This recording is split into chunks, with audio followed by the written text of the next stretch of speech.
민주화라 쓰고 빽 하고 죽는 사회라 읽는다. 에 대하여 말씀드리겠습니다. 헌법이 죽은 공간이 정말 많다. 헌법소원이 민망한 지경이라 자포자기하는 국민들도 많을 것이다. 헌법재판관이 그들의 코드에 맞춘 사람들이다. 임대차 관련하여 소급 입법을 통한 재산권 제한을 시도한 국회는 헌법을 어기는 입법을 생산했다. 문치매는 집권 이후에 헌법과 무관하게 움직였다. 즉, 말은 서양법인데 호남 천도교 입법을 시도한다. 문치매 시조. 타벌의 파벌주의적 집단이익이 헌법을 이기고 있다. 한국 사회 조직은 정치 다단계이거나 조직폭력배 문화와 같다. 조직을 갖춘 쪽에 소속된 사람은 무죄이고 법을 지킨 쪽이 손해를 본다. 이 모든 것은 아이러니 하게도 조갑재 기자의 20여 년째 멍석 깔기로 돌아간다.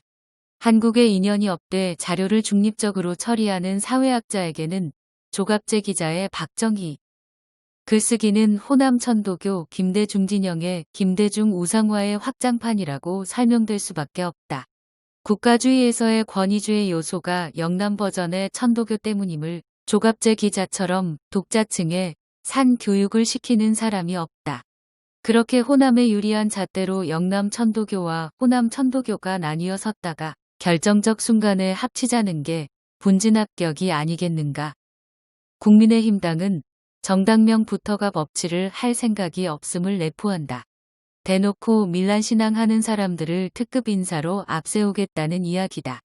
말은 서양 민주주의지만 결국은 참여정치와 동원하는 기획이 천도교나 원불교 같은 신종교 움직임을 증명하는 자료는 너무 많다.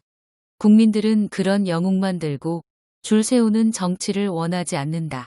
어차피 그들이 수가 틀리면 박근혜처럼 탄핵으로 잡아먹거나 황교안처럼 하차를 당할 것이다. 법과 원칙과 약속이 아니라 국민의 견제 밖에서 수직 종속적인 먹물 마피아가 군사 독재의 국가주의 못지않은 독재의 횡포를 구사하는 것이다. 헌법이 붕괴되고 나면 모든 것은 헌법 위에 서 있는 인사들의 문제로 가게 된다. 헌법은 자유민주주의를 수호하는 일반인들에게만 영향력을 미치고 엄청난 분량의 다수가 법 밖에 놓인다. 법 밖에 놓이는 그들은 천도교 등의 스타일로 사고하며 일제시대 소련 마을 양반 귀족의 마피아에 충성 맹세 잘한다는 명목으로 존재한다. 우상화는 오랑캐화가 아니다. 무라일체로 우상에 접신 들리고 거기서 수직종속적인 인간 네트워크가 형성되는 것을 말한다. 친노의 탄생을 부른 안티조선운동은 사회기득권자 조선 일부 세력을 몰아낸다면서 호남 천도교 새 족장이 된 노무현을 기준으로 줄 세우기 운동이었다. 안티조선 운동은 대거 신흥 농객들을 양산했다. 노무현의 직계 하부 조직이 결성된다. 그들은 호남 천도교 좌파를 못살게 군은 외부 문화를 전부 오랑캐 처리한다. 그리고 오랑캐를 싹쓸이 해버리는 일종의 가상적 무릉도원을 구사한다. 중국 제자 백가사상은 각 사상이 왔다 갔다가 자유롭다. 문치매의 평화경제의 전망은 노자의 이상향이면서 맹자의 종족을 향한 유교 이론으로 이어진다. 단언해도 되는데 빽하고 죽는 사회의 시스템을 그대로 승계하며 오두머리만 교체하려 하면 보수우파의 정권 탈환의 실패는 200%라고 해도 된다. 문제는 그간의 반성조차도 안 한다는 게 문제다. 이승만 시대의 어린이였고 박정희 시대의 청년이었던 세대들의 어린 시절의 그리움 때문에 온 국민이 개 박살나고 있다고 봐도 된다. 빽하고 죽는 사회란 말은 1980년대 즉 지금의 70대 어르신들의 윗연배인 6.25 참전 세대로 이승만 시대의 청년 시대였던 분들이 누구나 할 것 없이 이야기하던 말이었다. 문치매가 뉴딜 펀드로 녹색 기업들을 줄 세운다. 치매 환자 바이든이 뜨는가 싶어서 문치매가 바이든 공약을 따와서 만든 것이 트럼프의 맹반격으로 상황이 바뀔 것 같다. 이들에 대해서 문치매가 빽이 된다는 이야기다.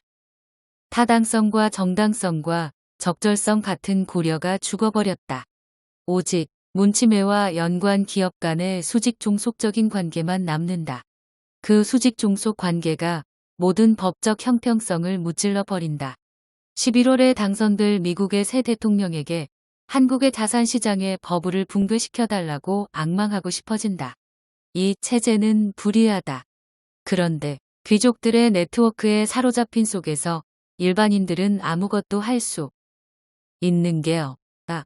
신종교인끼리 두 패로 나뉘어서 대단히 불의하고 불의한 현 지배 구조에 사람만 바꿔치기 할 모양이니 더욱 그러하다. 자산 버블이 빠지면 낭비적 중복 구조인데 백으로 만들어진 자리는 전부 사라질 것이다. 사라지지 않으면 정말로 국민의 분노가 그렇게 만들지 싶다. 아니야. 민족 신앙을 너희는 반대하면 안 돼. 그들은 이렇게 말할지도 모른다. 시진핑이 동북 공정사관을 보이는 속에서 모든 과거 역사는 새로 보여진다. 조갑재 기자처럼 동북 공정사관이 없던 시절의 신라 논리는 이젠 어렵다. 신라는 육두품의 사회였다. 신분노예제뿐만 아니라 진골성골 나누는 서름의 사회다. 김무성 박지원 연합이 정하면 아래가 무조건 따라야 하는 조직과 별로 다르지 않은 조직이다. 시족 중심의 소규모 농업사회는 자본주의와 시장경제가 자랄 수 없다. 현재에 주어진 모든 논리는 핵하며 죽는 사회이거나 중국 남부식의 겨제로 나타나는 현재다. 사회의 총체적인 구도학을 바라봐야 한다. 단순히 한 정권의 부패에 그치지 않는다. 사회 전 분야의 신종교인이 차지하고 그에 기인한 사회의 구도적 왜곡 문제다. 우파 사회의 정치검신층의 주된 언어는 공부 1도 안 해도 알 수 있는 족장 우상화와 족장 중심으로 편을 나누는 편싸움이 주된 언어다. 그 속에서는 일반인들의 각성과 깨어남과 참여를 아무것도 요구하지 않게 된다. 한국의 자산 버블이 붕괴되고 디플레이션 가면 민중이 힘들 수도 있다. 그러나 최소한 이런 상태의 반복은 강제 중단된다는 혜택이 있다. 그러면 충분하지 싶다. 어차피 어디로 가나 비슷한 결과이면 더 나은 결론이 뭐냐의 문제와 연결된다. 좋아요, 구독, 알림 설정. 너네 왜 안 하는 거니?